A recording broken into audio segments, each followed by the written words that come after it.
Perkenalkan, nama saya Vincent Vieri, mahasiswa Universitas Katolik Musycharitas. Pada kesempatan kali ini akan mempresentasikan mengenai Mastering Financial Tool. Terdapat 3 prinsip dasar dari financial performance, yaitu yang pertama, look at the content. Segala informasi saat ini sangatlah penting untuk dikumpulkan dan akan berguna jika bisa dikaitkan dengan berbagai informasi lainnya seperti data masa lalu, data milik saingan, maupun data milik negara lain di dunia.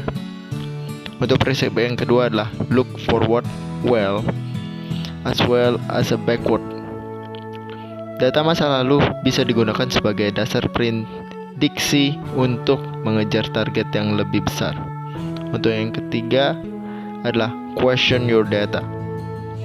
Data angka tidak selalu pasti karena bersumber dari perspektif manusia dan bukan dari pengukuran seperti key performance indicator, sehingga dokumentasi yang dilakukan untuk menggambarkan perkembangan finansial perusahaan bukan perorangan. Yang selanjutnya ada balance sheet. Dokumen ini bertujuan untuk memperlihatkan bagaimana aset yang dimiliki oleh suatu perusahaan maupun hutang yang dilakukannya. Elemen yang pertama adalah aset, yaitu sumber daya yang berbentuk dan dapat digunakan perusahaan untuk menjalankan bisnis. Antara lain adalah current asset, yaitu berupa uang tunai, sedangkan yang kedua fixed asset berupa properti dan peralatan. Dan yang elemen kedua adalah liabilities atau disebut juga sebagai hutang yang harus dibayar per periodenya. Kemudian ada yang ketiga equity, yaitu sisa aset dikurangi liabilities per periodenya. Kemudian ada historical cost, yaitu adalah penggunaan data masa lalu untuk mendapatkan harga sesuai biaya yang dikeluarkan pada nilai di pasar. Kemudian ada working capital, segala biaya yang dikeluarkan untuk mengadakan inventory atau penyimpanan. Kemudian ada financial leverage, yaitu pinjaman yang dilakukan untuk memperbesar aset agar mendapatkan hasil yang lebih besar. Dan yang terakhir adalah financial structure of firm, pengaturan pinjaman yang dilakukan oleh perusahaan untuk menyeimbangkan risiko selama pinjaman masih belum bisa dilunasi. Kemudian ada cash flow statement. Dokumen ini menunjukkan hubungan antara keuntungan bersih, pendapatan, perubahan uang berdasarkan bunga. Kegunaannya adalah menunjukkan indikasi perusahaan berhasil menghasilkan keuntungan, bertahan di dalam pasar persaingan, atau mampu membayar hutang tepat waktu. Jika dilihat dari per hari, dokumen ini tidak banyak berpengaruh, namun dapat mengindikasi besar biaya yang bisa dikeluarkan di periode-periode tertentu. Selain itu, dokumen ini juga bisa digunakan untuk meyakinkan investor untuk menanamkan modalnya di perusahaan.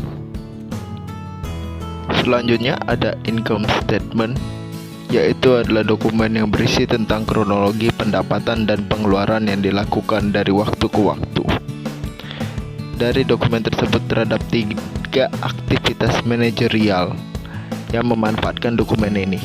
Yang pertama adalah generating revenue. Dengan mengetahui jumlah dan waktu pendapatan yang didapat, maka perusahaan mengetahui bagian mana yang memiliki pengaruh paling besar dalam periode waktu tersebut. Kemudian ada managing P&L. Dengan mengetahui waktu dan sisa uang yang dimiliki, maka perusahaan dapat memprediksi kapan pengeluaran maupun pinjaman selanjutnya akan dilakukan untuk menstabilkan aset perusahaan. Dan yang ketiga adalah managing budget. Dengan mengetahui kapan pendapatan didapat, maka perusahaan dapat mengatur besar biaya yang akan dikeluarkan. Selanjutnya ada budgeting. Langkah-langkah dalam menyusun pembiayaan atau budgeting. Yang pertama adalah calculate your expected revenue as appropriate.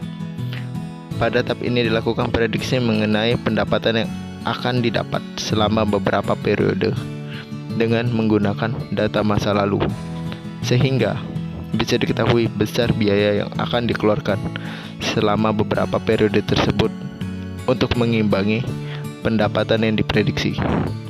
Langkah kedua, calculate the expected cost of the goods sold. Pada tahap ini lakukan perhitungan biaya untuk produksi dengan bantuan dari bagian penjualan dan produksi, yaitu adalah jumlah barang yang akan terjual mengikuti dengan pendapatan yang diprediksi pada langkah pertama.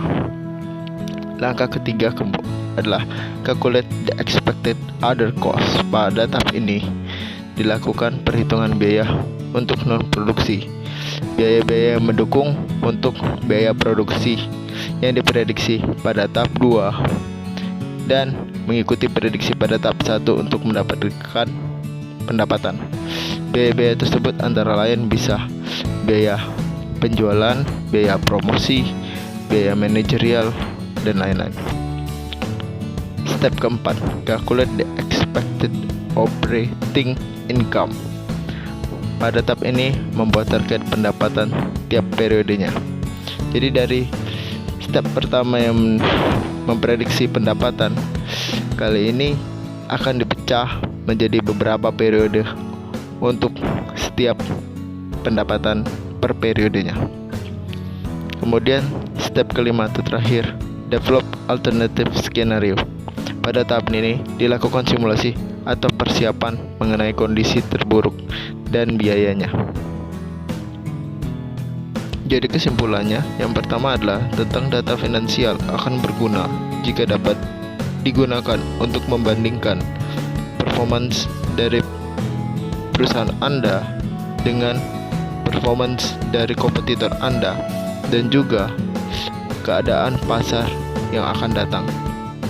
Poin kedua adalah angka tidak selalu valid karena untuk beberapa teknik finansial dapat membingungkan angka-angka tersebut sehingga perlu dikritisi dan dipertanyakan mengenai kebenaran dari sumber datanya. Dan yang ketiga adalah balance sheet, income statement, dan cash flow statement menawarkan 3 perspektif dari performance finansial perusahaan Anda. Ketiganya mungkin berbeda, namun ketiganya akan memberikan informasi yang sama mengenai seberapa baiknya Anda dalam mengurus finansial perusahaan. Sekian dari saya. Untuk semua penonton yang menonton sampai pada detik ini, saya ucapkan terima kasih.